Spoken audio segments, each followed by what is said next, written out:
Stanford University. Okay, so it's my pleasure to introduce Brian Knudsen, who is a professor of psychology and neuroscience at Stanford and the director of the Symbiotic Project on Affective Neuroscience, which explores what happens in the brain when we're experiencing different emotions and when we're making decisions. And he's actually one of the world's leading neuroeconomists. His research has illuminated things like what happens in your brain when you spot a bargain and why it is that sexy photos can make men make more risky investment choices.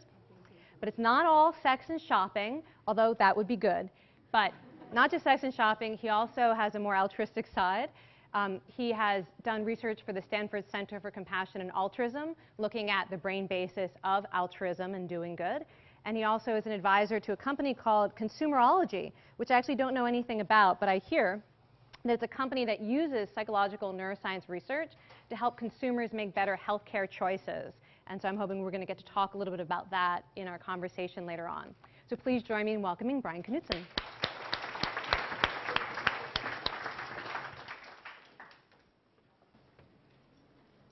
It's always a pleasure to be up on this stage. Kelly and I have taught Psych 1 in this room before when it was older and a little bit rattier. But it's especially a pleasure to be up on the stage tonight because all of you are a much more diverse audience than we're used to in Psych 1. And I'm really looking forward to not only hearing me speak, but hearing you speak and getting your feedback and questions. And by the way, if there's anything that you find puzzling during the talk or that you think you'd like to clarify, just raise your hand. I'm happy to stop and try to clarify. I have no, yes, Kelly. Is the microphone on? Oh, see, there you go. It pays off. It is on now. Okay, sorry. So, if you didn't hear that, you didn't miss much. So I'm going to talk about, the title of my talk is This Is Your Brain on Money. And I'd like to admit up front that I never really was that interested in money. Otherwise, I wouldn't have an advanced degree and be teaching psychology. But it's actually emotion that got me interested in money. And so I am not an economist. I've trained as a psychologist and a neuroscientist. But I have the good fortune of being able to speak to many economists and people in finance and to do research on these topics. And so I'm hoping you'll see at the end of this talk that there really is a consilience and an interesting intersection between our emotional lives and our financial choices. But before I get to that, I'd like to start with what I consider to be a funny image. How many of you recognize this image? Wow, good. I'm not completely dating myself. This is a Nirvana album cover. That's not why I find the image funny. I find it funny because if I threw my kids in the swimming pool and did this, there's no way they would be doing that. They would not swim after the money. They'd scream and kick and cry. And I'm not going to do the experiment, but I'm just saying. They would not do that. And so I think that's one reason this is funny. They're kind of making fun of the human propensity to run after money and implying that this is ingrained at a very early age. And I doubt that's the case. We have to learn it. Kids do not salivate when you dangle dollar bills in front of their faces. But many adults will show similar salivatory-like behaviors when they see cues that they might make money. And I want to stress here that it's not just making the money that gets them excited. It's actually seeing signals and signs and cues that indicate that they might make money. This is kind of a critical point in my talk, and it has to do with technological advances that allow us to see what's happening in the brain in real time. And so monetary outcomes can influence our emotions, both for good and for bad, as we've seen in the last decade. And as many of you who look at your stock portfolios on a regular basis maybe feel more like these guys. I know I do. But I want to make this point that it's not, again, that it's not just the monetary outcomes that influence us, but really, and maybe on a larger scale that drive the market, but it's really what we're anticipating might happen. And I also want to make the point that it's not just that we're projecting, we're sort of predicting symbolically, oh, this stock might go up, that might go down. The probability of that happening is X, Y, or Z. It's that we feel something when we're projecting. And the question is, if we do feel something, is that motivating us to do something different than we would normally do? And if you scale that up, can that influence actually things like the market? And so I'd like to start with two dominant models of humans, admittedly oversimplified, and probably not accurate. No one would actually endorse these models, but yet they kind of illustrate two ends of a continuum. that we have for thinking about humans and how they behave when making decisions, especially financial decisions. The one on the left is the rational actor model. So this model is actually a popular model, contrary to what you might expect. It's widely held in many fields, including my own field, psychology, also in economics and finance. The idea is that people are consistent in their choices. So and you may have heard a little bit about this from the previous speaker, Babashev. But the idea is that if they prefer apples to oranges today, they will prefer apples to oranges tomorrow. This is a very important, fundamental, axiomatic property of human choice. Second, that humans have unlimited attention, so they can kind of understand everything that's going on and all the options that are out there that are available to them, and take that in and process it. Related to that, they have perfect memory, so they remember everything that happened to them and are able to summon all their preferences at a moment's notice. And finally, because of all these fantastic attributes the rational actor has, the rational actor is unbiased. Now, the rational actor may have preferences, so they may prefer apples to oranges, whereas another rational actor may prefer oranges to apples. But again, those are consistent preferences. They don't flop around, and they're not subject to strange things that happen in the atmosphere, or that happen on this ticker tape, or what they had for lunch, or what their daughter said to them that morning, or anything like that. Okay, so that's one model. Here's another model, the not-so-rational actor. So this actor obviously is different from the rational actor. They are sometimes inconsistent. They suffer from limited attention. They have imperfect memory. And sometimes they're biased, meaning that they're not always consistent. Sometimes they'll choose this way, sometimes they'll choose that way. And sometimes their biases are due to the circumstances that they're in. Now, obviously, we might prefer to be like this rational actor, but if we look at the data, I'm going to contend that some of us are like the not-so-rational actor. And that this is important, because if we are like the not-so-rational actor, even if that evens out at the aggregate, it's still going to ruin your life if you can't predict what you're going to do or going to like, and you make silly decisions that you later regret, okay? And so even if this kind of knowledge about how people are not so rational is not useful at the group level, it may be quite useful to you at the individual level. And I would even submit that part of aging, I hope, is gaining wisdom about how you're not so rational and gaming that system so that you can make choices that are more in line with your rational side. Okay, so this leads to two questions that I'd like to address with you tonight. And these questions form the core of what my lab has been doing for the last 10 years, and really of two emerging fields that lie at the intersection of psychology, neuroscience, and economics. The first question is, which brain mechanisms anticipate good and bad events? Now, if you're thinking about the rational actor, you might think, well, there are cognitive mechanisms, there are representational mechanisms. These mechanisms predict, they symbolically represent, they do the calculations, etc. If you're thinking about the not-so-rational actor, you might be thinking about, well, there are sort of emotional pulls. There's greed and fear. There are things that grab you and push you one way or the other. Okay? And this is the subject of a field called affective neuroscience. That is the neuroscience of how emotions work in the brain. And the second set of questions is, if you can identify the brain mechanisms that anticipate good and bad events, does their activity actually influence choice? So it may be that I'm having an emotional reaction, but I'm in complete control. I don't need to pay attention to that. I can overcome it, and I never let it influence me, so I'm always consistent. This is the topic of a field called neuroeconomics. It's sort of at the intersection of neuroscience and economics and some other fields. And I want to point out that just because you solve this problem doesn't mean that necessarily you've solved that problem, okay? There might be brain mechanisms that anticipate good and bad events, but their activity really has no influence on choice. So it's incumbent upon us as scientists to actually investigate both of these questions, not assume that because we've solved this question, we're going to actually find the solution to that question. And that's why I have this little diagram here. You can think of this as a brain. There's stuff going into the brain, input, sensory information, so forth. There's correlated activity in the brain. And then there's some of that correlated activity actually will allow you to predict what the output will be. But this is sort of the one key feature of thinking like a psychologist, is that you don't assume that there's nothing here. So you don't assume that just because I know about the input, I'm going to know what the output is. There's a transformation that's occurring.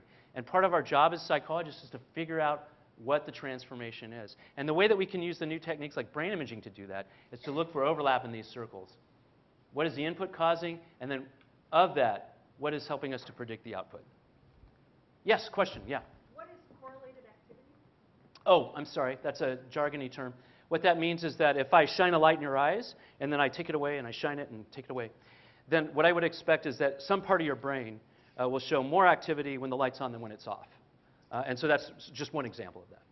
But it could get fancier, like if I dangle a $5 bill in front of you, and then I take it away and dangle it, which you're going to see we do, then some parts of your brain might respond to that as well.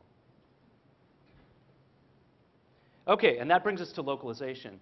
The idea behind localization, because we really don't know much about the brain, because we really haven't had the tools to look inside the brain at a second-to-second resolution where we can see in millimeter cubes what's going on in your brain until recently, until about 10 years ago.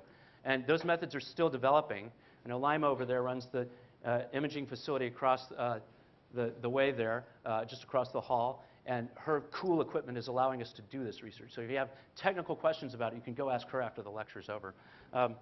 But I want to start further back, not 10 years ago, but 50 years ago, with this picture, which was taken at McGill University by a man named James Olds, who was a social psychologist who had gone there to work with a neurologist named Donald Hebb. And he really didn't know a whole lot about rats. Hebb had rats, and he said, you know, work with my rats. And so Olds went down in the basement and worked with the rats. His idea was he wanted to stick an electrode in the brain and wake up the rats. And he was working with a physicist named Pete Milner. So Milner knew about electrodes. Olds didn't know about anything. Olds said, stick the electrode in the rat brain. Let's put him on this tabletop and see what he does. So they did that, and they stimulated the rat, and lo and behold, they did not get the desired effect. This is common in psychology, but you know, Olds, being a psychologist, persevered. And he watched what the rat was doing, and he noticed that when he took that rat out of its cage and put it back on the tabletop the next day, it went back to the corner of the table where it had been stimulated the day before. And he said, this is very interesting. What if we let the rat stimulate its own brain? And so that's what this rat is doing here. This rat has a wire sticking out of its head, and it's hooked up to this bar right here. And when the rat presses the bar, then it gets a little jolt of electricity in its brain. And when Olds did this, he found something interesting, that this rat would work very hard to press the bar. And it was not distracted by anything else in the cage. It wasn't distracted by food or water or other attractive rats or even sleep. You know, that would just keep pressing that bar vigorously until it was basically exhausted. This probably sounds to some of you like people on the internet. But that notwithstanding, we haven't done the internet study yet. Olds did not know what was going on, obviously, because he didn't know where the electrode was. He couldn't chop off the rat's head because this was a very valuable rat. I mean, you don't want to kill the goose that lays the golden eggs, right? So how do you figure out where the electrode is? Well, in those days, he took an X-ray of the rat. And that wasn't so good. The resolution wasn't so great. But he found out that the electrode was sort of deep in the brain, below the cortex. Rats have a cortex, actually, just like us. And, well, not exactly, but it's similar. It was below the cortex in a region of the brain that wasn't well understood, the subcortex. And we're going to hear more about that region because it turns out that a few years later, a Swedish neurochemist figured out that a neurotransmitter called dopamine, this is a cross-section of a cartoon of a human brain. So like chop here, and you look in there, and the eyes are over here. And here's the cortex up here. Here's subcortical regions here. These are called dopamine neurons that project from your midbrain up into subcortical regions and cortical regions. And what these Swedish neurochemists found through clever chemical techniques was that there were dopamine neurons in the brain. That was the first discovery, and that they projected into this area.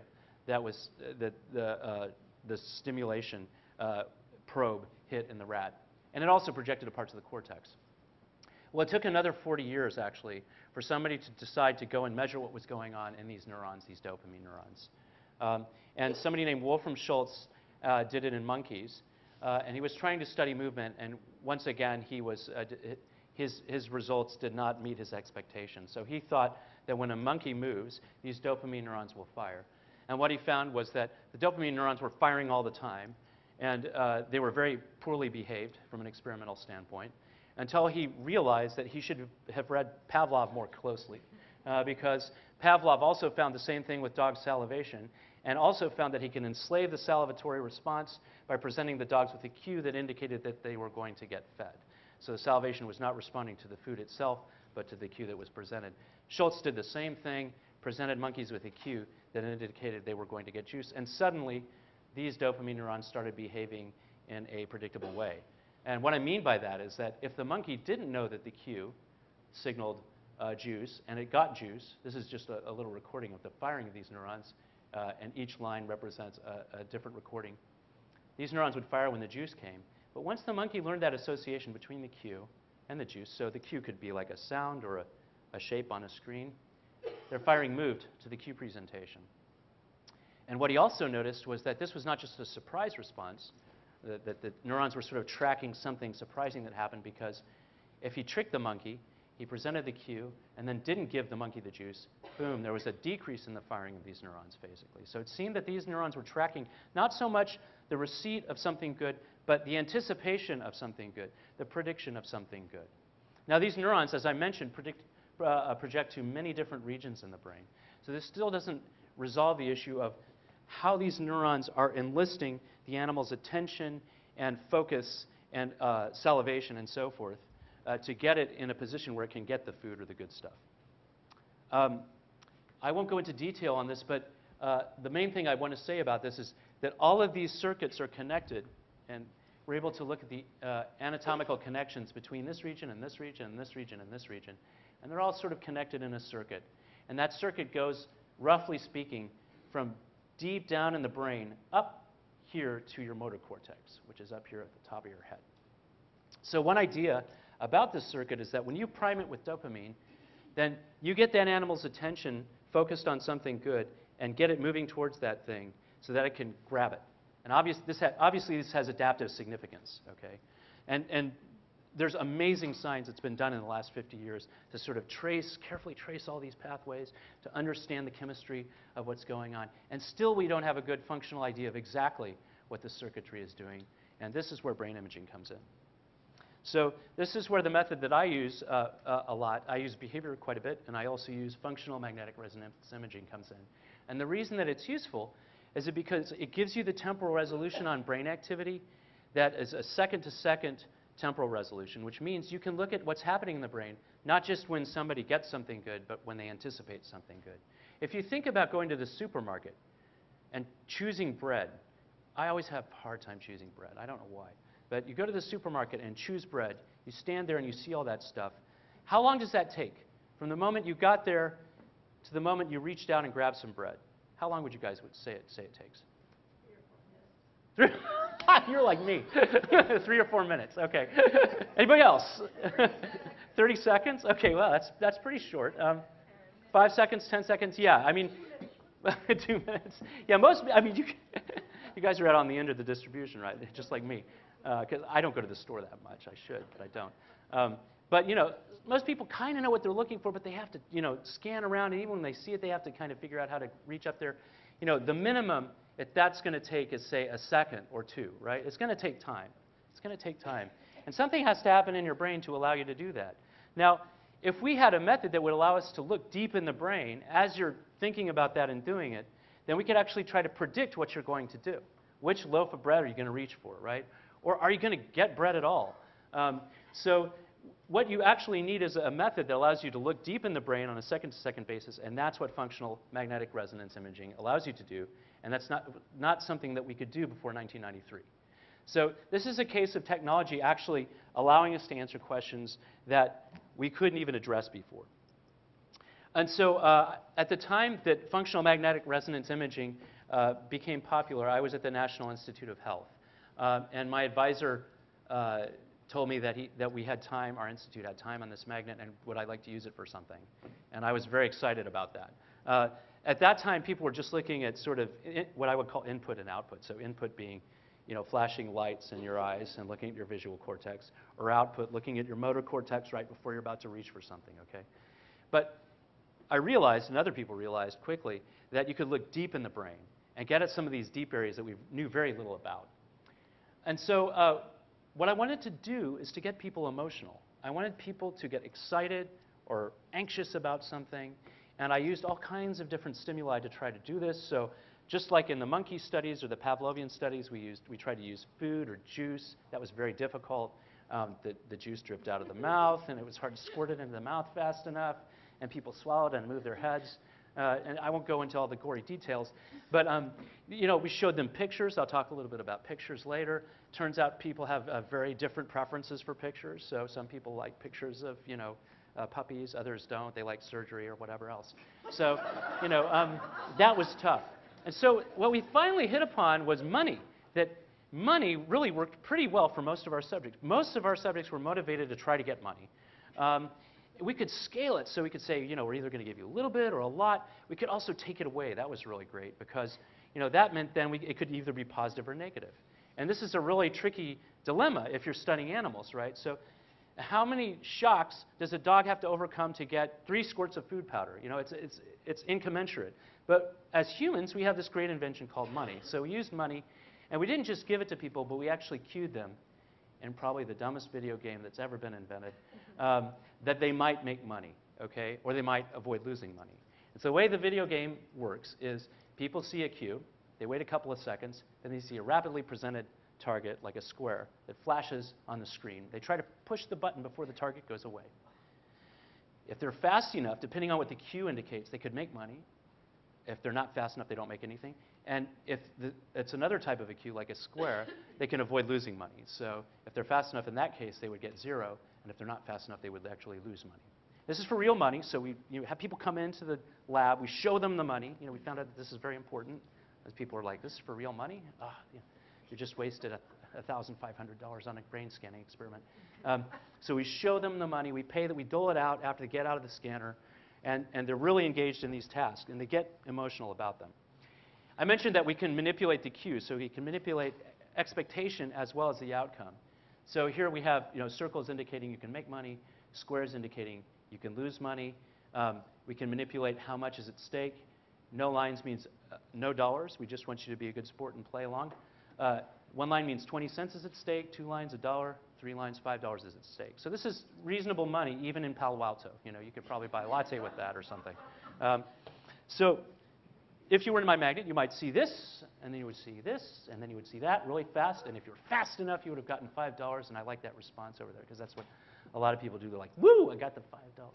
Or, oh, I just lost $5. And then you see what happened to your total here. So people play this game as they're in the magnet. And the basic idea here is to use the signal that's in their brain to look at what happens not only in response to getting the money or losing the money, but also when people think they might get the money or they might lose the money.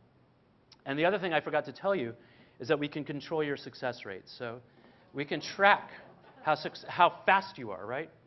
And we can make those cues faster or slower depending on how well you're doing, okay? And this is very important because we don't want people to know they've already made the money. We want them to not be sure. And we want them to know they've lost the money. We want them not to be sure. And it turns out that it's much more engaging if it's hard but not too hard, as you might readily understand if you're trying to make a game like this. So we basically can track people into performance, like 66% hits, for instance. And this tends to be very engaging for people. So that's how the task works. What do we see when we look inside the brains of people playing this task? And by the way, people are highly engaged. They don't fall asleep. They want to play more, so they come out of the magnet wanting to come back. So it's not hard to get subjects for these experiments. And they're able to keep their heads still, too. So which is important with fMRI. So what we see, and this is, I should point out, this is somebody's head, some nice subject who had a pretty brain. And we took their structural scan and we cut it here, here, and here, and took the chunk out. So you could look into their brain, and not only at their cortex, but also under their cortex, the subcortical areas. This is about the area that Olds was stimulating in that rat brain, or the rat was stimulating itself. And what we see when people think they can make money, they haven't made anything yet, is increased activity in that area when they think they're going to make money. And we don't see the same increase in activity in that area when they think they're going to lose money. So we think we're onto something. The other reason we think we're onto something is because we know that dopamine is projecting to that area from the animal studies I just told you about. We're not looking at dopamine, we're looking at oxygen, which is a proxy for neurons firing. But we think that dopamine squirts out and probably changes what's going on in that area, the energy utilization. So what we can then do is we can say, okay, show me the data. Show me that before people responded, before they got the money, activity in that region is increasing. That's what fMRI is buying us, right? So this plot is a little complicated, but what it shows is the period when people saw the cues that they could make money. Here's the period where they're waiting to respond. Here's where they responded. Here's where they actually made the money. And what you see here is two things. The more money that people think they can make, here's a $0, 20 cents, $1, and $5 cue, the more activity you see in this region. And also, by the time they've actually made the money, it's going back to baseline. So if you don't have the temporal resolution to look at these stages of what's going on separately, you're going to miss the signal. If you average over this whole thing, you're not going to be able to see very much. The brain is responding fast. It's anticipating things fast, and it's flexible. And that should be no surprise to us, actually. But until we had this technology, we just couldn't see those changes in the signal. But that suggests something else, too, that we could take that signal and now use it to try to predict something that people will do. Before I go on, I just want to tie this back into emotion, because I told you that I was interested in emotion. And even though it seems like we've drifted far from that, I never really lost sight of that. So I'd ask people after they came out of the magnet, when you saw this cue that indicated you make it $5, how good did you feel? How aroused did you feel? How excited did you feel? When you ask people questions like that, you can plot their feeling in a sort of a two-dimensional space of valence and arousal. And you can see how far up, in this case, they go on this dimension that I'll call positive arousal. So this is like being excited, energetic, and so forth. It's what we think should correspond with dopamine release in this area. And what we see is that we're not looking at the money spot per se. We think we're looking at the excitement spot. So if you're a person that's very excited about making $5, and you report that, and you see that cue, then you report that you were more excited, and you show a bigger nucleus accumbens response. You show a bigger response in that brain area. Okay, so this is a person who is very excited about making $5, and they show a large response in this brain area. Whereas this person, faced with the same cue, wasn't as excited. Said, whatever, I'm rich. Their nucleus accumbens isn't responding the same way. I said I'm rich, but actually it doesn't. We found that wealth doesn't really matter that much. Some rich people are quite motivated. Other poor people not so motivated. So. Oh, good question, yeah. So each of these dots is a person as a subject in our study. And this is their excitement only when they're looking at that $5 cue. So this is really the biggest win cue. And then this y-axis indicates how much activity there is in that one area I showed you, the nucleus accumbens, when they see that $5 cue. So each of those dots is a person. And in fact, this task works pretty well, so a lot of people around the world have used it to see this brain area. And there are clinical reasons that you might want to see activity in this area, that you might want to see a neural marker of motivation that I won't go into, but I will say we've had pretty good success with collaborators in psychiatry looking at people with schizophrenia and other disorders where people suffer from deficits in motivation. When they play the same task and we get the same behavior from them, we see blunting of activity in these regions of the brain. And that's correlated with their self-reported amotivational symptoms. And we think this could be a good clue as to which kinds of either pharmacotherapy or psychotherapy these people could benefit from. So there is a clinical angle to this, and that's why I was doing this at the National Institute of Health. But I'm not really focusing on that today. I'm focusing more on moment-to-moment decisions. And I won't go into detail on this. I think I want to get to the prediction part of the talk. But you can change other things about the cue, about the expectation. So you can make people expect there's a high probability they'll win or a low probability. It turns out that's really relevant to a lot of economic ways of thinking about how people should decide that probability and magnitude go together to form something called expected value, and that you can use it to gamble efficiently too. And it also turns out that many of these regions that dopamine projects to are activated when people expect higher probabilities of making money, but not to the same extent. So it seems that the prefrontal cortex is more attuned to probability, whereas this subcortical region that I just talked about, the nucleus accumbens, is more in tune with magnitude.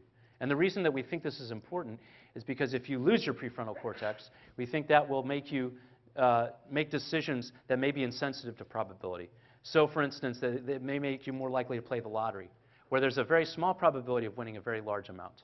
And I won't go into that anymore, but I just want to point out that there are some clinical implications of this work. So many people have done these studies. Here's a meta-analysis. That means just putting a whole bunch of the same studies together and looking for common patterns. And these patterns are quite robust, actually. Using money in Germany, Japan, England, and so forth. People show the same kinds of responses where you get a bigger activity in this subcortical region, the nucleus accumbens, when people think they can gain money than when they think they can lose money. And there are other regions that we think that are important for anticipating loss. They're not as clear in our data, and there may be physiological reasons for that. We're still working on that. But what this does is it gives us markers. It gives us neural markers for when we think people are anticipating good outcomes and when we think they're anticipating bad outcomes. And armed with those markers, we can start to make predictions, not just about how people will feel, but what they will choose. So this is the prediction part of the talk, right? So we're moving away from the traditional way of thinking about brain imaging, where you show people things and look for correlated activity in their brain. Now what we're saying is, OK, forget what's going in. Let's look at what's happening in their brain, and let's make a prediction about what they're going to do next. One area where we can make these kinds of predictions is financial risk-taking. Another is shopping, and so we'll talk about those next. This is our rough back-of-the-napkin model for what we think is happening. So we think that when people show more activity in certain parts of their brain, like the nucleus accumbens, they will see the upside of a proposition, say a gamble, or even a consumer purchase decision. And when you see activity in other regions, they're going to be paying more attention to potential losses. And depending on the balance of activity in those regions, we can predict whether people are more likely to approach or avoid something. Okay, so that's going to be a theme that's in the second part of the talk about prediction. So I'm going to start actually with probably not the most straightforward example. I'm going to start with financial risk-taking. And the reason I'm going to start with it is because chronologically that's what we started investigating first, because I had a student from finance who decided she wanted to do neuroeconomics research and came up with this really cool study. And she actually wrote it up as a paper in my class, and I said, hey, let's do this, and so we naively did it. But what she wanted to do was simulate investing. And this is not trivial, but she came up with a really interesting task to do this. And in this task, it's sort of a stripped-down version of investing. Basically, you're trying to decide between three options: 2 risky options, 2 stocks, and a bond. And you know something about these options, so you know that the good stock is going to pay off $10 with about a 50% probability, but 25% of the time you're going to lose $10. Conversely, the bad stock, you're going to lose $10 50% of the time and gain $10 25% of the time. And the bond, if you choose that, you'll always make $1. Okay? And what people do is they choose between these, then they see the outcomes, they learn, hopefully, and then they go to the next trial and they choose again. Okay? And what this test does is it elicits all kinds of behaviors from people. People will choose from the stocks, then maybe they'll go back to the bond, then they'll go back to the stocks again. And what we want to know is what's happening in their brain right before they make these choices. Is there something that happens in their brain that's like a switch that makes them go to the high-risk options rather than the low-risk options, or vice versa? And based on what I've said, you know kind of where we're looking, but I'll review that. So if you were in my magnet, you might see these 3 options, the 2 stocks and a bond. You don't know which is the good and which is the bad stock. Say you choose stock T. You wait, and you see that you just made $10, and your total is now $20, okay? You also see, and this is important, that if you would have chosen stock R, you would have made $0. Okay, so that's more information. So that means the next time you choose, that may actually influence what you do next. Okay? Again, what we're interested in is not so much what's happening here when they choose, but what's happening in their brain right before they choose. Okay? And the reason we made the task this way is because this task allows you to calculate what a rational actor would do. So, and we mean rational actor in the finance sense of the word. So a risk-neutral Bayesian updating actor. That is somebody with perfect memory, who remembers everything that happened, and is able to weight those events and come up with the optimal solution. Unless you think this is kind of a silly model, this is the kind of model that's used to choose yours and my retirement portfolios, if they still exist. So, you know, this is a commonly accepted model in finance. And it's really cool because what it allows us to do is operationalize rationality and irrationality, right? So we can say, when did people do something that was consistent with the rational actor, and when did they do something that was inconsistent? I won't go into great detail there, and I won't go into great detail here. I just want to make one point, and that is, if you look at what's happening in that nucleus accumbens region, that region that the rats were self-stimulating right before they're about to make a pick, it turns out that if there's more activity in that region, you're more likely to take a risk. And the more activity there is, the more likely you are to take an irrational risk. That is, to choose the stock when the rational actor is not choosing the stock.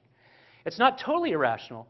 That is to say, even when you're making a rational, risky choice, there's more activity in the incumbents. Conversely, in this other region that I pointed out that's a little more to the side, the insula, when there's more activity in that region, you're more likely to avoid the risk and just choose the bond. And if there's even more activity in that region, you're more likely to take an irrational risk, make an irrational choice to avoid risk. Okay, so it's almost like there are two levers. One steers you this way, one steers you that way. If you go too far, your forklift turns over. So you kind of need the levers to steer the forklift, but you don't want to go too far one way or the other. Okay. So this tells us some interesting facts. It tells us, we think, that if we're associating what's happening in these regions with emotion, that emotion is really important, actually, for making rational decisions, but there needs to be a balance. And if there's not a balance, you'll become extreme and make irrational decisions. Here's a set of decisions that many of you are probably more familiar with. I know I am. Shopping. This is a set of experiments I did with George Lowenstein, who's a behavioral economist at Carnegie Mellon, and Dražen Prelec, who's at MIT. And this was a very simple experiment. All we wanted to do is get people to shop in the magnet. But again, it's the same idea as before. We want to take their brain activity before they actually make the choice and see if we can use that activity to predict what they're about to do. And you already know where I'm going to be looking in the brain based on what I've said. But what we did is we gave people money, $40, and we said you're going to be looking at 80 products at discounted prices. On each one, you're going to have the opportunity to buy that product at that price or not, and indicate that. And at the end of the experiment, we're going to draw 2 of these for real. And we're going to look at what you did. And if you said yes, then you give us the money and we'll give you the product plus change. And if no, you keep the money. So this is what economists call it incentive compatible. So if you're in my magnet, you might see something like this. Then you would see something like that, the price. And then you would have an opportunity to say yes or no. And if you're me, you'll say yes here. But not everybody will. And then you wait and you go to the next trial. So it's sort of like doing Sky Mall on the magnet or something like that, or Amazon.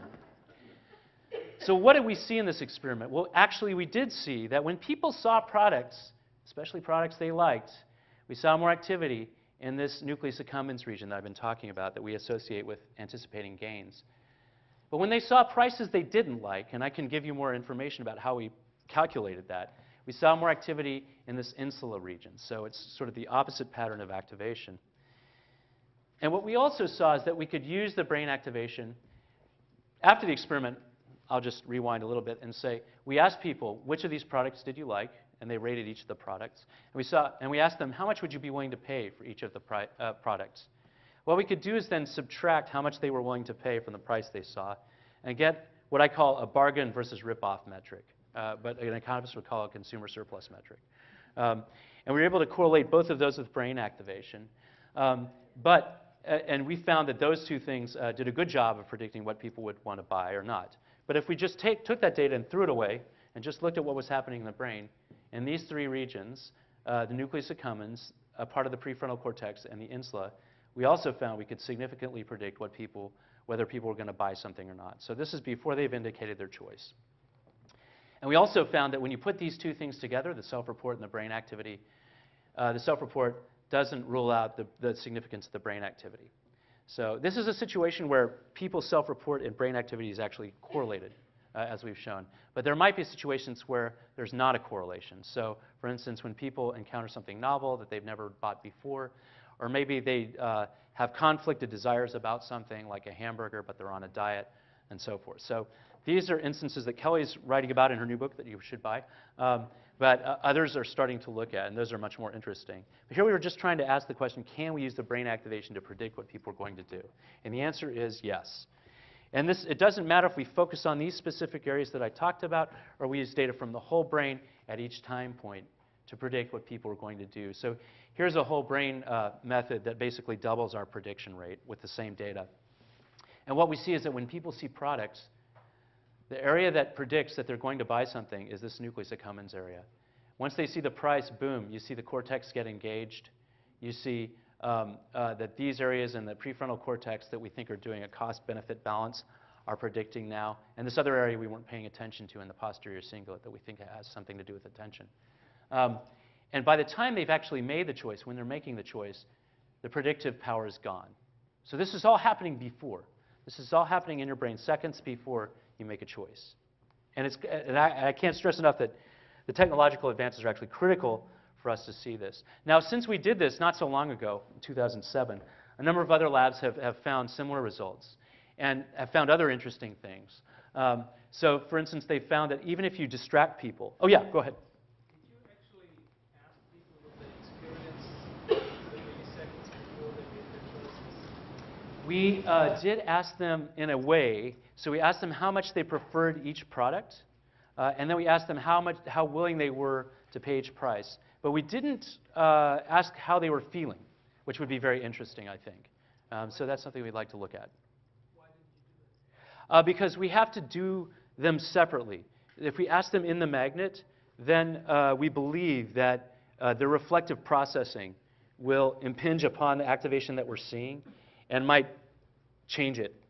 So it's sort of like a Heisenberg uncertainty principle issue, that by reflecting on the very process you're studying, you actually change the process. And there's some evidence for that, actually. So that if you're in an emotional episode, especially one of these anticipatory affective states, and you get people to reflect, then it actually starts to change what's going on.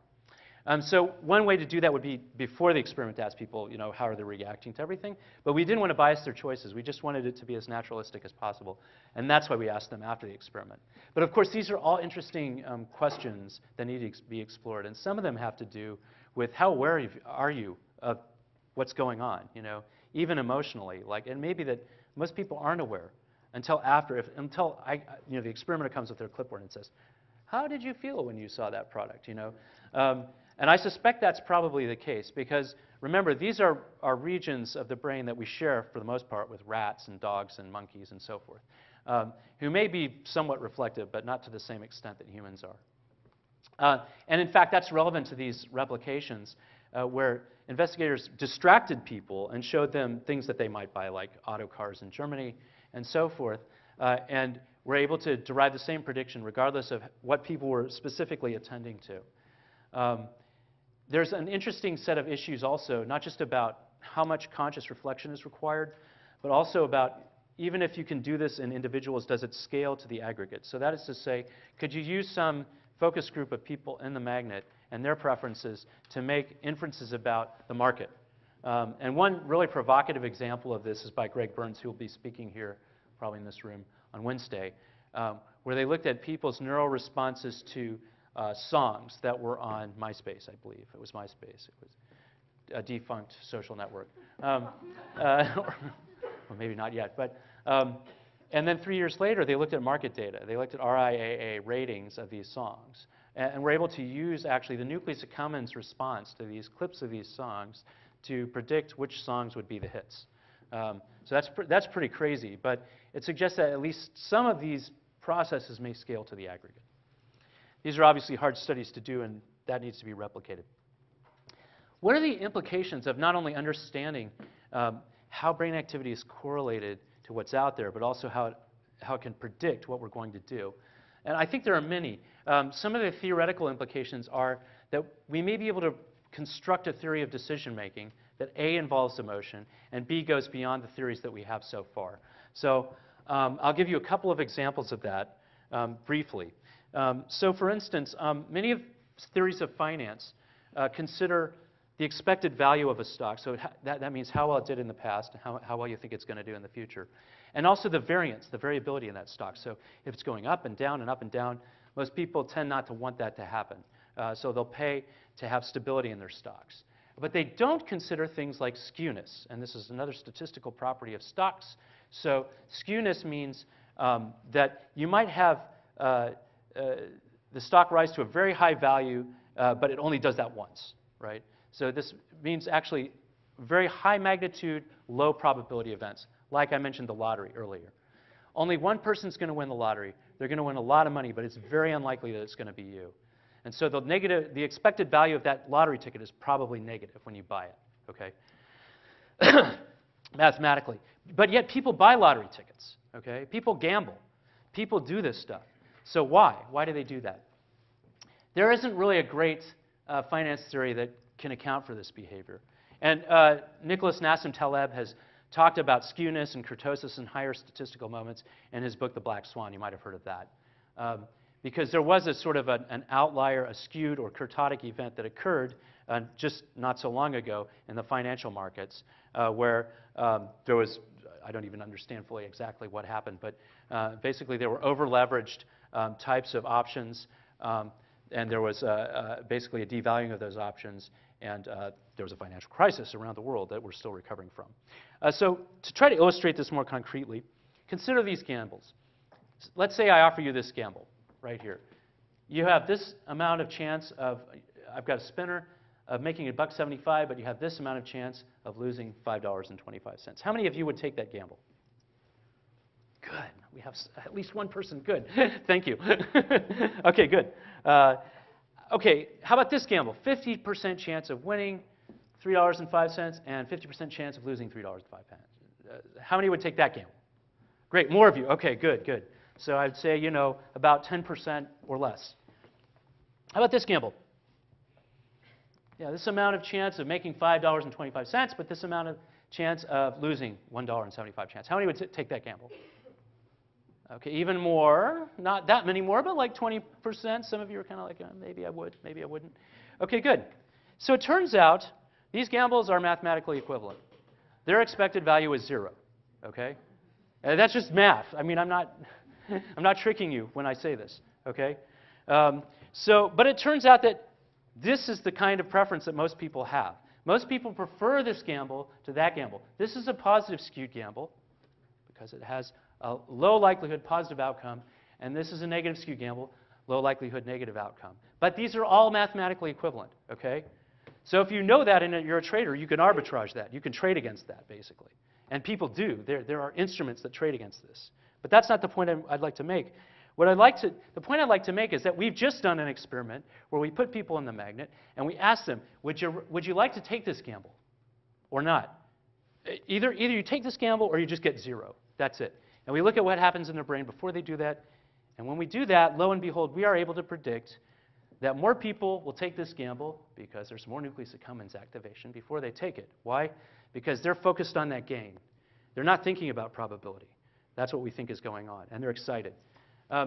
This is not the case when they choose this gamble. So we don't see as much activity, and in fact, we start to see deactivation of the insula. We can also predict individual risk preferences. Some people who raise their hands really like this gamble. Those people are going to have more nucleus accumbens activation before they choose that gamble. All I'm trying to illustrate here is that we can use this data to go beyond the extant theories and maybe make a more comprehensive theory that can actually explain and predict human choice. Here's another weird example. This is far out. So in this experiment, we asked people to choose between a low and a high-risk gamble. And by that I mean one gamble is a 50-50 chance of making or losing 10 cents. And this gamble is a 50-50 chance of winning or losing $1. And they just chose this over and over again. But the trick was we also put pictures in front of the gambles. Okay? And there were 3 kinds of pictures that we put in front of the gambles. One type was erotic, tamed by our internet standards, right? But couples making out, sort of not fully clothed. Another set of pictures was snakes and spiders, basically. And a third set of pictures was of office supplies. Okay, so you can immediately sense that, you know, the heterosexual college students who are males that were in our study liked these pictures, the erotic pictures, better than the snakes and spiders or the office supplies, obviously. And so what was our hypothesis? Well, our hypothesis was, let's trick the system. Let's jack that nucleus accumbens response and make the gain salient. And if we do that, then people are going to take the high-risk gamble. Why? Because it has a bigger gain. It has a bigger loss, too, but that's not what they're paying attention to. So indeed, that's what we saw. And not only did we see that, but we also saw that those people who were really susceptible to this influence, when they saw the sexy picture, they took the risky gamble, had more activation in their nucleus accumbens right after they saw the sexy picture and before they took the risky gamble. So this is some statistical evidence that there's some sort of a pathway through your brain that can trick your brain, really, because these are, again, the expected value of these gambles is always 0. And by the way, people are, it's the same person, it's the same gamble, and they're flipping around their choices, right? So it doesn't make any sense from an economic standpoint, but yet we can predict and manipulate this, okay? And we're not doing this because we're nefarious and we're trying to manipulate people, but we're doing this because we think this is how the system works. And so in order to test our theory, we actually have to go in there and show that we can change things.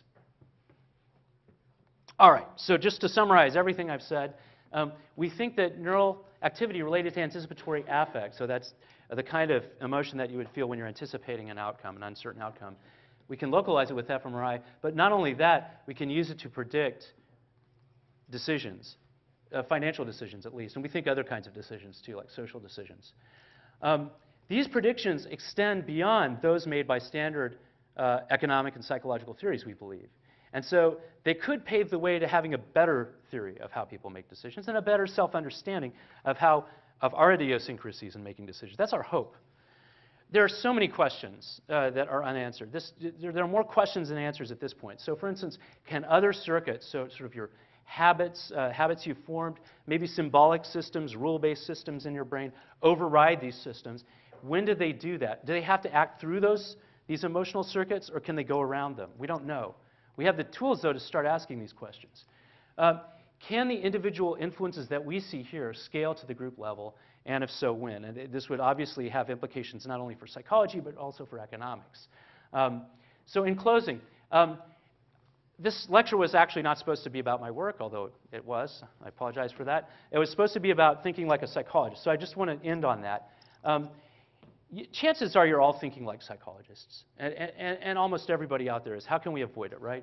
You know, we observe what other people are doing. We describe what they are doing, maybe to other people. We come up with explanations. But the difference is, if you want to think like an experimental psychologist, you have to go the extra mile. So you have to not just say, okay, I believe in the rational actor, that's my explanation, done. That's how people either are or should be. And you can't say, I think people are emotional, and that's all that matters. Okay, that just doesn't lead anywhere. You know, you actually have to say, okay, there are different theories here. I may not be right. I may not be right about this emotional thing. Maybe people are rational. Let's actually test our prediction. And if it's not, if we're not right, then we need to revise our prediction, because only then can we actually control and apply what we've learned to ourselves and to the real world. And with that, I'd like to thank my collaborators, Camelia Kunin, Charlene Wu, and Peter Bossert. These are my finance collaborators, George Lowenstein and Dražen Prelec, who are essential for the shopping work, my lab, which is just fantastic. It's here. I love them to death.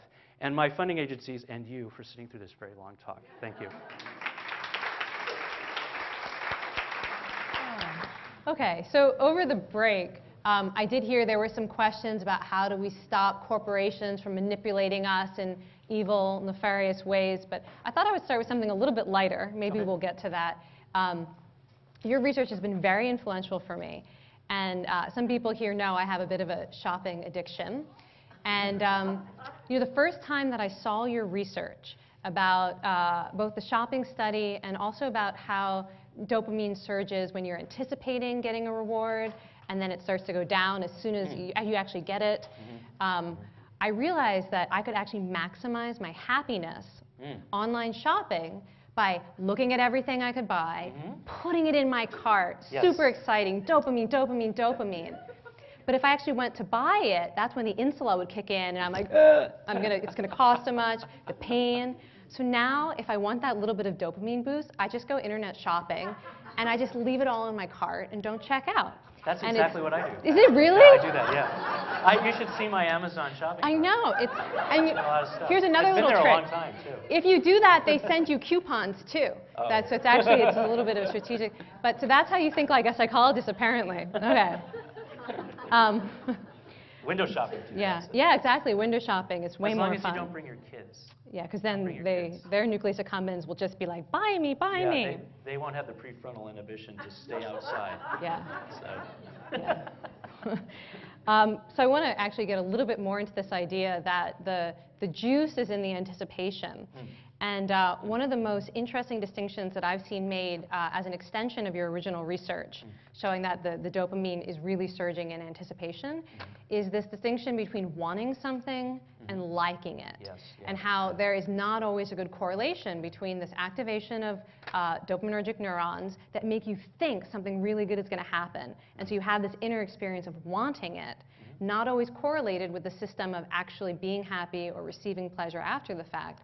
And it has struck me that in our culture, we are so convinced by the wanting experience that sometimes we don't pay any attention at all to whether it correlates with the liking or the satisfaction or the happiness that we are predicting is going to happen. So there's sort of two angles that I think of to respond to your comment when I think of what you're saying. One is sort of the physiological level. So there are these amazing rat studies by Kent Berridge that you've probably heard of. He's a psychologist, psychobiologist at the University of Michigan. And we were talking about facial coding, actually, off the stage there. Well, he does facial coding on rats. So he'll look at rats when he gives them a cue that they will receive something tasty, like sugar water. Can you show them the well, he usually smile? puts them on plexiglass, and then they have these big snouts, and so you can see their mouths. But if you were to put sugar in a rat's mouth, then they would make a, kind of a licking expression like that. And if you put something bitter like quinine, they would go like that, which babies do, people do too, right? Babies do too. And they've done these experiments on babies, and they have videotapes of this. So he actually codes their faces. And the reason he codes their faces is because then he can manipulate the dopamine in their brain or the opioids in their brain. It's a different neurotransmitter. And his idea is that dopamine is more involved in this sort of what we would call appetitive motivation. So appetitive motivation is like when Pavlov's dogs hear the dishes clanking, they salivate, and they orient, and they look ahead, and they, if you have a dog, you know what I'm talking about, and they wag their tail and all that.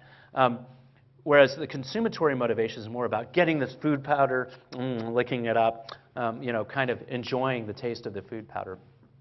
And by manipulating these different neurotransmitters, he can actually enhance the rat's appetitive behavior. So they're lip smacking and licking before they get the reward. Actually, it's not so much the lip smacking as just the eating itself. And once they've gotten that tasty reward, they'll smack their lips quite a bit. And he can separately manipulate that with another neurotransmitter called opioids. These are the kinds of, it's a peptide neurotransmitter, but it's the kind of neurotransmitter that is influenced by drugs like heroin, morphine, and so forth. And these drugs, and presumably this neurotransmitter in your brain, because your brain makes an endogenous, its own version of this, makes people feel good, but in a very different way. It makes them feel calm and relaxed and good, as opposed to dopamine, which when injected into certain regions of your brain will increase this appetitive behavior, this feeling good and excited. So Kent's done beautiful work on that, looking at just not only the neurochemistry, but sort of the outward expressions of appetitive versus consummatory motivation, and try to disentangle them. Before you go into your second extension of that, what I think is so fascinating is that there's this whole field of neuromarketing that is explicitly trying to manipulate the anticipatory response, the dopamine, even though it may not be doing anything to increase actual pleasure, so that you can be manipulated into the wanting when you're in the store, and then you get home, and whatever it is you've bought or you've eaten may not actually deliver on any of the pleasure. Right.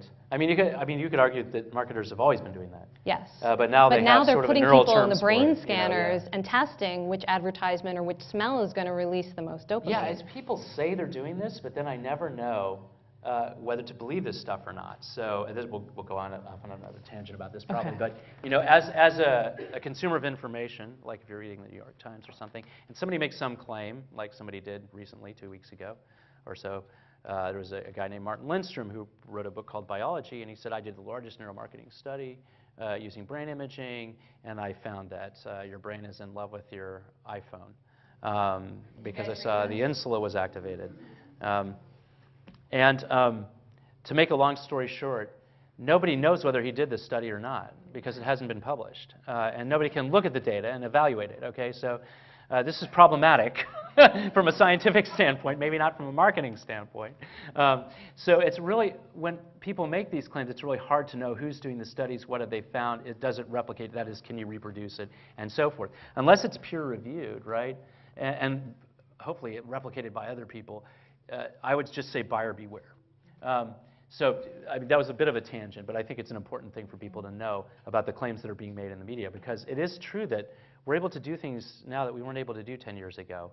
I would have never in my wildest dreams thought we could look into the brain and actually predict what choice somebody's going to make. And so that generates excitement, but it also generates hype. So speaking about media, I remember when when the sexy photos study first came out, the study that you show men sexy images and they make more risky investments. I remember there was a lot of media reports that were saying it was because of some evolutionary reason, yes. that when men think sex, they want to go out and they're going to take chances to get their mating opportunity. And I remember you being really irritated by that interpretation of the finding, that it wasn't really consistent with your study or your scientific interpretation. And I just wonder, in general, do you think that the media gets your research or research in general right? Well, I'm so happy you asked that question, because we have data right now showing that it's a follow-up to that study, where instead of using pictures, we use smells. Because I was commenting to somebody who came up afterwards, they were saying, well, what about women? Did you see the same thing with women? And the honest answer is no, we did not. So we weren't seeing women get as excited by the erotic photos. They might have by the office supplies. Well, maybe I didn't use the right red stapler, but we just couldn't get the same affective response. And so, you know, I stewed about it, and meanwhile, these media reports came out, and there were basically two interpretations. One is it's about the emotion. So if you get the right emotion, you're going to get this risk-taking behavior. Another is it's some evolutionarily conserved module of the brain that, you know, males see sexy women and they take risks because they want to look attractive to the women. Never mind that it's a photograph and they've never met that woman before, and they're never going to meet her again. Mate too, so that, you know, your opportunities. But you know, it's a reasonable hypothesis in a way. It's something you could test. I just didn't think it was right. So now what we've done is we've used smells, and it turns out both men and women really like good smells and really hate bad smells. And by good smells I mean vanilla, and by bad smells I mean garbage and onion oil and stuff like that. And so we've actually used those smells in that same paradigm, and we see, I think, I'm going on tape, so hopefully this will pan out the way I think, the same kinds of changes in the behavior of both men and women. If I'm right, that's what should happen. If you see the same emotional change, you should see the same effect on behavior, basically. So I don't want to go on record saying this, but I'll say there's a high probability that my interpretation was correct. But we'll wait till it's peer reviewed. Yeah, I mean, but I will say that, you know, for the most part, we've had really good experiences with the media, and I think part of it has to do with just understanding what the media wants, so that they want a soundbite. And I'm not saying that in a derogatory way at all. That's how the information is conveyed. So it's better if you provide that than somebody else does. And what happened in that case is somebody else provided sound bites. And you know, there are also there's an amazing array of scientific media right now that I think is really great stuff. And so if you talk to those people, they are interested in getting the story right and fact-checking. There are outlets where they don't have a reputation for scientific veracity, and we tend to avoid those outlets. You want to give us a clue to what those are? You don't have to, because this is all going to be on. I'll let you surf the net and find out for yourself. I want to ask you about something you opened your talk with, this distinction between the rational actor and the less rational actor. And you suggested that wisdom might be becoming more aware of what our irrational biases are. Daniel Kahneman just published a book. I think it's called Thinking Fast and Slow. Anyone have it yet? Have you read it? I think it's supposed to be a really good book. Anyways, one of the leading behavioral economists. And he has pointed out that despite spending decades studying how it is that he himself is irrational and how all humans are irrational when making decisions, that awareness hasn't done a whole lot to improve the quality of his decision making. And I thought that was like quite amazing that he would cop to that. And I was wondering what you think about that. Has your own research increased your awareness as a consumer or as an investor? Or in general, do you think that knowing about these biases really is enough? I don't think knowledge is enough, unfortunately. I think it's a first step. But then I think you have to apply the knowledge in a way that's effective. And that's not always straightforward, either on an individual level or on a policy level. And so I actually think that's why we need research, both on an individual and policy level. So I think the knowledge is important to give you clues on what to intervene in. But because so much of this is happening so fast, I think under the radar of consciousness, conscious reflection, even if you're aware of it, it's going to usually be after it's happened. So there are things that I do to game myself. So, for instance, I have an iPhone. I'm terrible about time. I'm like an anticipatory person. And so I get engaged in things. And so I have it alarm me when I need to go to the next appointment. It's a really dumb hedge, but it works. And it has changed my life for the better, although it's not a perfect solution. I'm sure there must be many other solutions like that people could think, if I had a prefrontal cortex when I was doing this, here's how I'd set up the situation, right, to facilitate the long-term behavior that I want. So we need to build a prefrontal cortex in our environment. So you support the idea of nudges. That's what computers are, right? Yeah. I mean, well, not the only thing, but I think, one reason to have a computer, I think these are like prosthetics, basically. And, I don't, if you've read, who's the guy that wrote Neuromancer? Anyways, there's science fiction out there. William Gibson, yeah. So he talks about people putting chips in behind their ears and their heads, and that kind of thing. I don't know if that's going to happen, but I think these kinds of prosthetics. There's a market opportunity right there. Well, this is me drinking the Silicon Valley water, but I can't help it, right? I'm here. So there will be prosthetics like this, not just for arms and things like that, but for foresight, and for. And I don't just mean that you wear on your head, but in your environment and so forth. We'll see if that happens. So speaking of the market, the last thing I want to ask you about is this company, Consumerology. Yeah. Can you tell us a little bit about what it is they're doing and how they're using research to help people? Yeah, so I joked at the beginning of the talk that I was the last person to be interested in money. And so now I'm an advisor for this board that is called Consumerology. And I just always find it amazing when academic research is in any way of interest or applicable to the real world. So what happened is this company, Express Scripts is what they're called, is basically an internet pharmacy. And what they found a very basic thing actually, that very simple, what they call behavioral economic modifications could vastly change people's behavior, basically to improve their health. So basically what they could do is sign people up for a default program or not. They could give them the option of signing up for this program. To receive medications in the mail.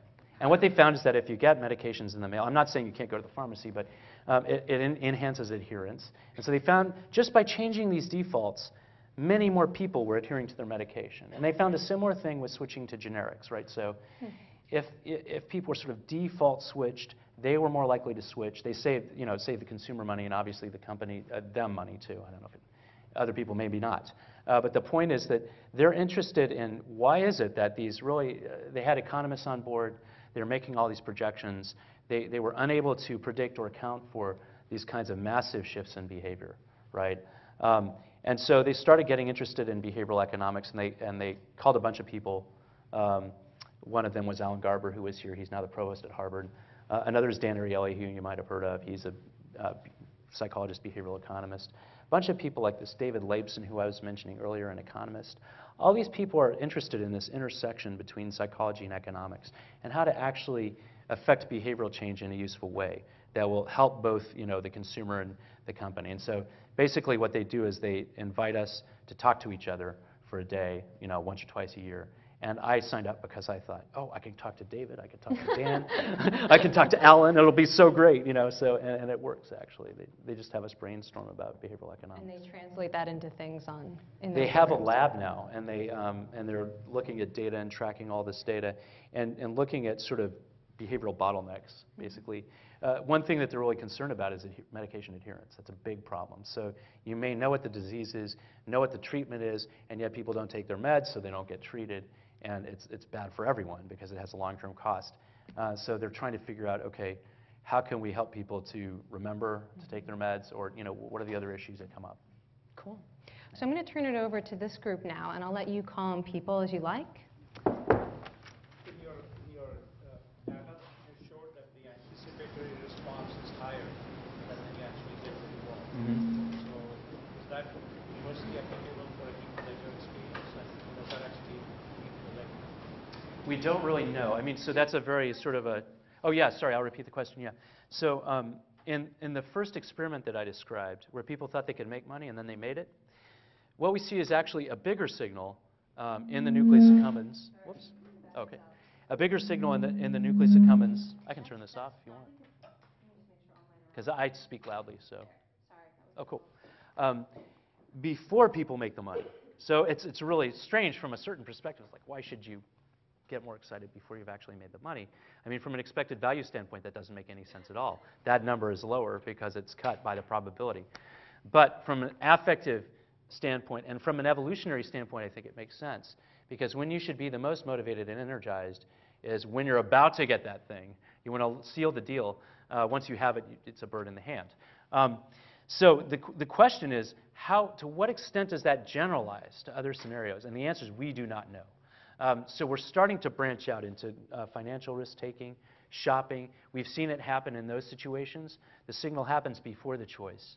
And happens before people even know what their choice is going to be. Because sometimes, when they haven't seen the price is too high, so they say no. Sometimes it's not, they say yes. And yet, this independently will help predict that they're going to choose that item. So we're pretty sure that in many generalizable circumstances, even social decision-making, am I going to trust this person or not? Am I going to cooperate with that person or not? That you're going to see these signals before, and they will allow you to make certain predictions about what people are going to do. But we don't know how broadly it generalizes. Oh, yes, and then, okay, yeah. And then. I wanted to know more how you would describe effective gambling. Effective gambling. Or efficient, sorry, you said efficient Oh, gambling. yeah, right. So this goes back to a really old story about the concept of expected value, which is like the cornerstone of decision theory. And a guy named Pascal and Fermat were corresponding in letters. Blaise Pascal was hired by an Italian gambler who was throwing dice, and he wanted to know how to bet on the dice. And this is a really weird notion for some of us because we've been raised to think that probability is always multiplied by magnitude, and that's how you get expected value, and that's how you should decide, right? So according to that framework, in a dice game, you should multiply the amount you can win by the likelihood that you'll win it, right? And if another dice game offers either better odds or better magnitude of the outcome, that product is higher. You should choose that dice game, right? So you can choose between gambles. And you can choose how much to gamble.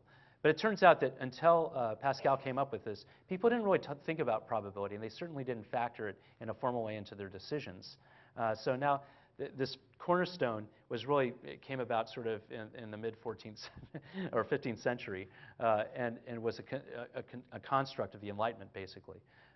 So now that it's widely accepted, though, that if you're choosing between different uncertain options, you don't want to just think about how great the outcome is, but also how likely that outcome is. If you multiply those two numbers together, whatever option has the highest product is the one you should choose. So that's what I mean by choosing optimally, according to an expected value framework. So the efficient part is based on the odds? Oh, sorry, yeah, I was using that loosely, but I just meant sort of if you want to assess a whole bunch of uncertain possible outcomes and choose among them. According to expected value theory, this is the way you should do it. You just say, okay, what's the magnitude and probability of this, that, the other, whatever's highest, you pick that one. That's an efficient way to decide. Oh, sorry. People would where the part of the brain was lighting up in the anticipation with the dopamine. So does that finding have any impact on future clinical treatment of people with, say, schizophrenia or anxiety or OCD, anything like that? Is there any kind of relationship? Yeah, we think there might be. This is work that's mainly in collaboration with Andreas Heinz, who's a psychiatrist in Berlin. And what he's done is he's run these studies on a bunch of different samples of schizophrenics. Some first episode never had medications in their lives. And that's the sample that I was talking about there. So even though they've not had any medication or intervention, you see this blunting of the nucleus accumbens response. And you also see that correlates with the extent to which they complain that they have no motivation, like they can't get out of bed and everything's flat to them. So what he then did is he treated them. So he treated them with conventional drugs to treat schizophrenia, many of which block dopamine receptors. And you can imagine that may not help the situation very much. And in fact, you see the same profile in those patients. So you see a blunted nucleus accumbens response when they're anticipating reward. You see a correlation with amotivational symptoms. But then he treated them with other drugs that didn't have the pronounced effects on the postsynaptic dopamine receptors, sorry to get technical, but that didn't have the same pronounced effect in blocking those receptors. And in those patients, he could actually start to see nucleus accumbens activation. And the activity was no longer correlated with these amotivational symptoms. So there's this notion that, even though it's early days, that maybe you could rationally select medications for people depending on their symptom profile using these kinds of probes. Instead of just putting people on, whatever the first line medication is, waiting for 3 weeks, saying, oh, that didn't work out so well for you, let's try the next thing, I think it also validates the symptom profile, because I don't think many people would do this, but you might be tempted to say, well, it's all in their mind, or why aren't they motivated? Well, it's just because they've never had a decent job, or but there's actually a marker that is consistent with their experience. And it turns out those amotivational symptoms are in some ways much more debilitating than the psychotic symptoms that schizophrenics often have, because they keep them from functioning at jobs and continuing their livelihoods. What about like hoarders? Like people who hoard stuff but then who didn't hoard money? Yeah. Could it help those kind of people as well? It's possible. I mean, there's a really interesting dialogue in psychiatry right now about how one should diagnose disorders and then assign treatments. And the traditional way is to go to a book called the DSM-4, and there are categories, and you look at symptoms and you say you have this, you have OCD, or you have schizophrenia, and what you usually use for that is this medication. But there's a movement to use these kinds of phenotypic markers and also symptom profiles, so maybe some subset which goes across different diagnoses, and use that to assign the treatment or medication. And it's going to be interesting to see what happens in the next, I would say, 25 years in terms of the diagnostic framework.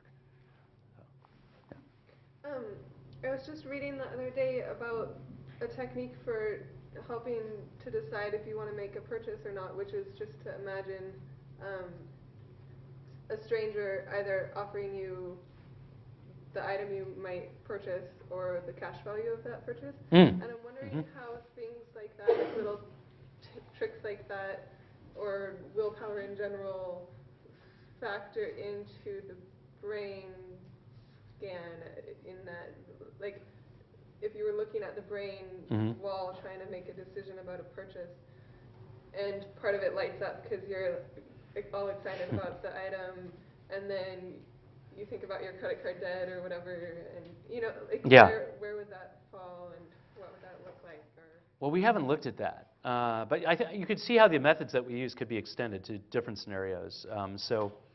One situation we've looked at is something called the endowment effect.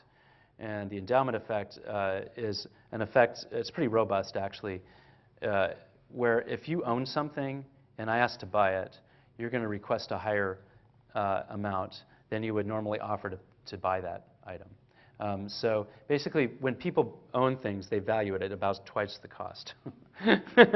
and this can get people into trouble, because if they're trying to sell a house or something like that, then they might need an intermediary because they're so attached to everything in the house. But people don't really understand why that happens. I mean, it doesn't make economic sense. In other words, there's a theorem, the Coase theorem, that states that states of ownership should not influence the value of something. So, for instance, like a Picasso should be worth the same amount whether it's owned by a Nazi or whether it's owned by, a French nobleman, even though it probably doesn't, right? But, the idea is that items have inherent value that don't depend on the owner. Well, that's not how people treat their items, okay? And I could actually do an experiment in this classroom right now. I could say, all the people from here on over get mugs, all you guys get pins, okay, and now that you've had those, who wants to trade? And usually when I do that experiment, less than 10% of the people raise their hands, okay, which doesn't make sense if your preferences are randomly distributed around the room, okay, and the items are of roughly equal value. But it works every time. It works in Psych 1. It's a great demonstration. You have to trust me on this.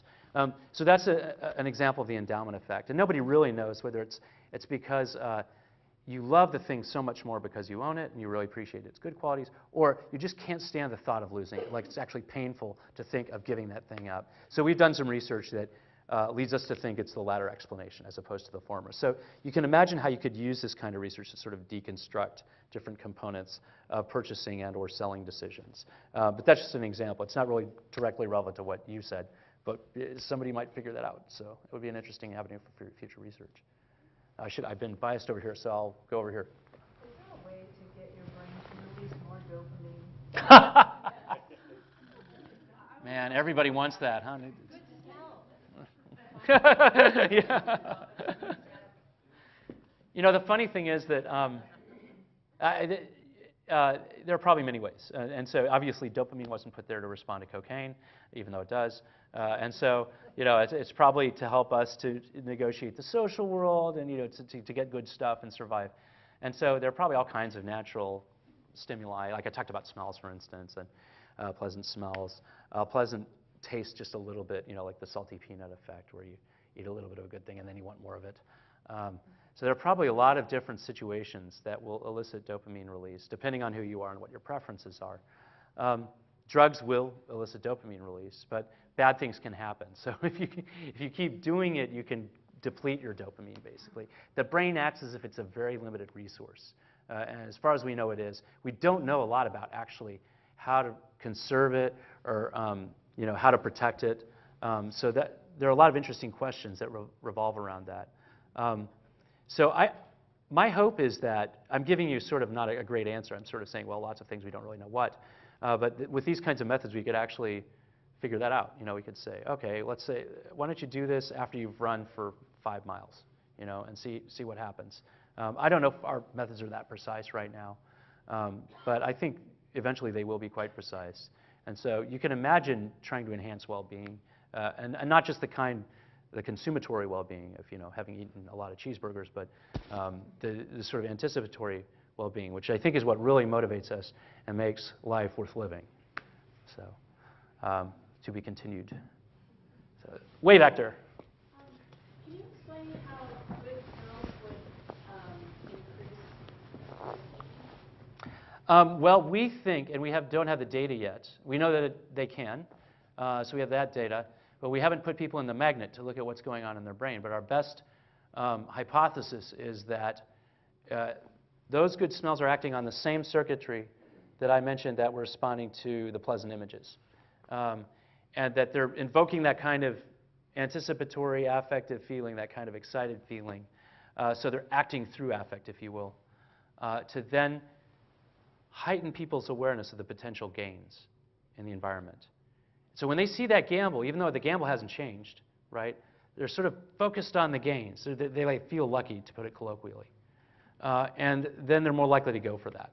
That's our sort of mechanistic hypothesis of what we think is happening. And is the theory that men and women have the same instincts in gamble? Well, the gambles are really used as just a tool to get at this decision process. So there could be other kinds of decisions that one could make, like, do you want to trust this random person you just met, for instance? That's also a risk. They could be nice, they could be nasty, you don't know. So the gambles are just a convenient experimental way for us to get at that. So we suspect it generalizes to other decisions. But yeah, I mean, if we look at, in our lab experiments, if we look at how women and men gamble in our experiments, we don't see huge differences. So at least in our experiments, we don't. So I'll go over here and then, yeah. What about music? Is it harder to use because there are more individualistic responses and say smells and maybe more universal? Yeah, great question. I mean, it's really fun actually right now in the research because so many people have gotten these methods and looked at so many different things. So some people are looking at music. There are researchers at McGill, Robert Satori and Blood, a researcher who may be coming here next year, all have looked at music that people like, and it is very idiosyncratic. So it's hard to work with. It's also dynamic, so that makes it also tricky in the brain imaging setup to work with. On the other hand, there are some really cool markers of emotional responses with music. So, for instance, chills are a physiological sensation that you can actually measure with EMG that some people experience in music. Often, when it's music that's highly pleasurable to them, that is deeply significant. And I'm trying to think of her name. I'll think of it, but it's a woman from Robert Satori's lab who's looked at chills in the magnet, right, and what's happening in their brain. And lo and behold, when people feel chills, you see nucleus accumbens activity. And it does correlate with how pleasurable they report the music being. So there is some indication that even though there's such idiosyncrasy in how people respond to music, that when they do there's some linkage with these substrates. Somebody up here had a question. Yeah. Yeah, this is related to the previous question. Oh, okay.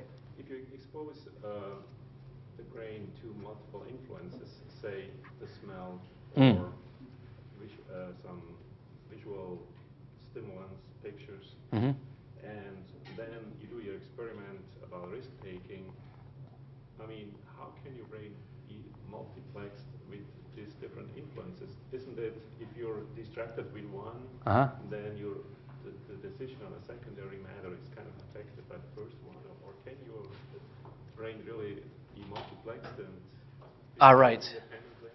Well, so there's a question about sort of multisensory input. So, you know, we might be smelling something, tasting something else, seeing something. There's, you know, lighting, and you ate something for dinner, and all of that, you know, is somehow influencing maybe what you're about to do. And how does it all get combined? And one answer is maybe it doesn't. Maybe it just sort of all has an independent effect on the decision you're about to make. But another hypothesis is there's some common currency type of calculations going on in your brain. So your brain's sort of deciding, well, things are pretty good right now, or things are not so good.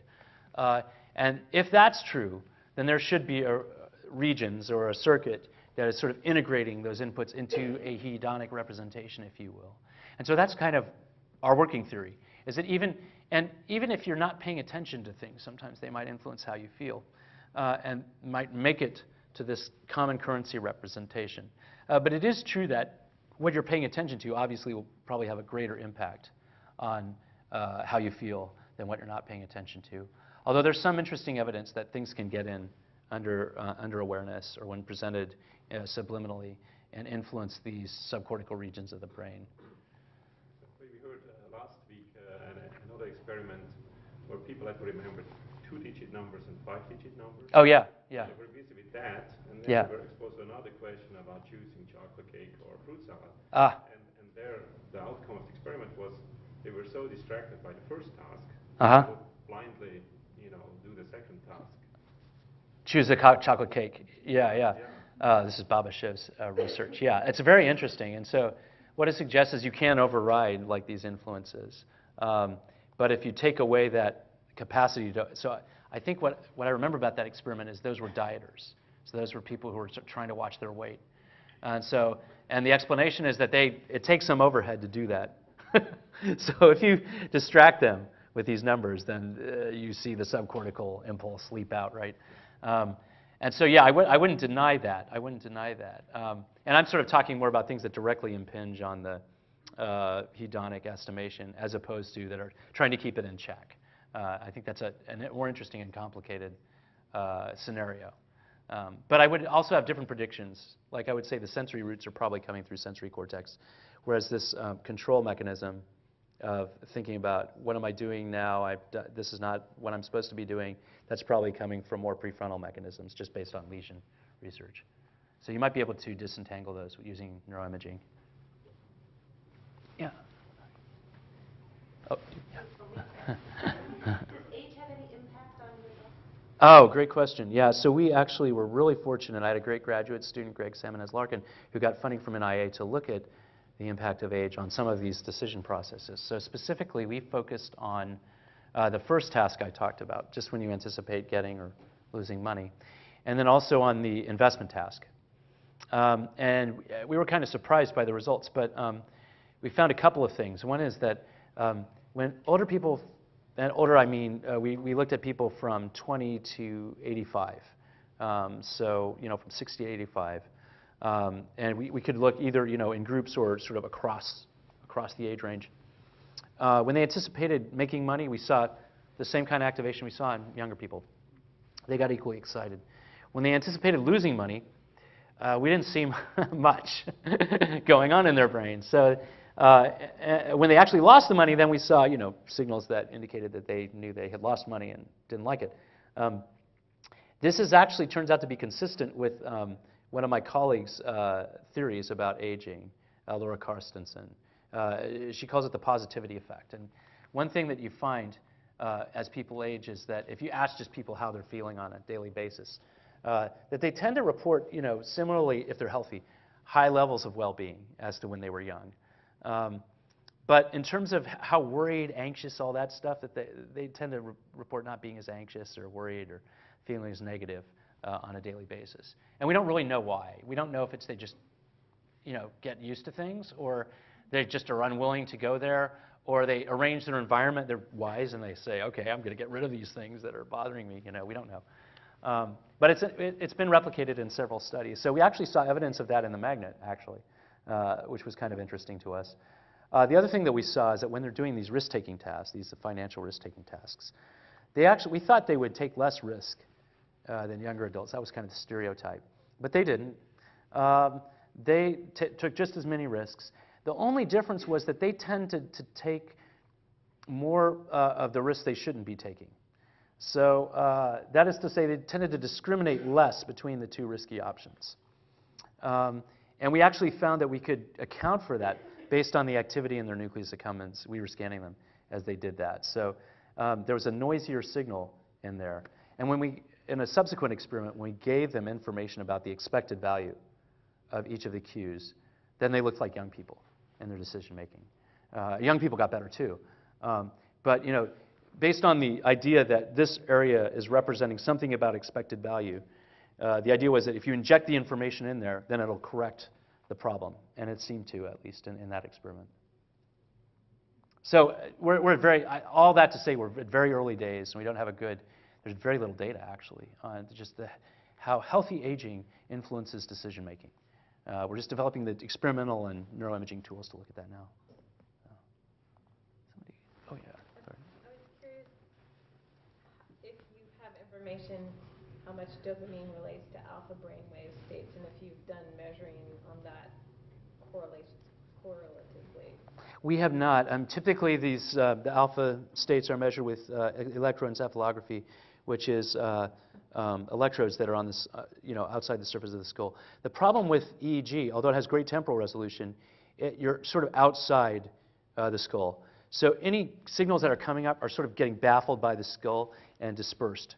So it's really good for measuring sort of overall frequencies of activity, but not good for getting at the subcortical regions that we like to measure activity from, unfortunately for us, because it would be a lot easier if we could do that. So I don't know if anybody has done a really systematic correlation of, when your nucleus accumbens is activated, are you seeing alpha blocking in the prefrontal cortex, so for instance. I don't know of any research that's looked at that. It might just be that the sources are hard to localize. And most of the sources in EEG are coming off the cortex. So there's sort of, the dipoles are lying like this next to the skull, whereas the dipoles in areas we're looking at are all over the place and pointing in different directions. I just wondered if there was any studies that had given individuals an ability to do biofeedback themselves. Oh, right. Okay, so that's Well, so neurofeedback, has that been done? We're trying to do it actually with the nucleus accumbens, just directly with the fMRI signal. And we've had some success. We haven't published it because what we found is that if we give people the feedback, we show them actually the activity in that area, they can increase it and decrease it. But the problem is we take away the feedback, they can't do it anymore. And the other problem is they can't do it for more than a couple of seconds, which we should have known. But we were going off of all the assumptions of the cortical people, so which the cortex responds in very different ways. So we're still trying to figure it out. And it's been hard because, NIH doesn't want to fund that because it's pretty high-risk research. And, people have failed, probably for good, reasons, that they weren't thinking about the physiology, including us. we can get high, but we can't get high for very long. So far, that's what we're finding, unfortunately. One last question. Okay, you had a question. Yes? Yeah, I was trying to see if you combine the risk-taking, Yeah.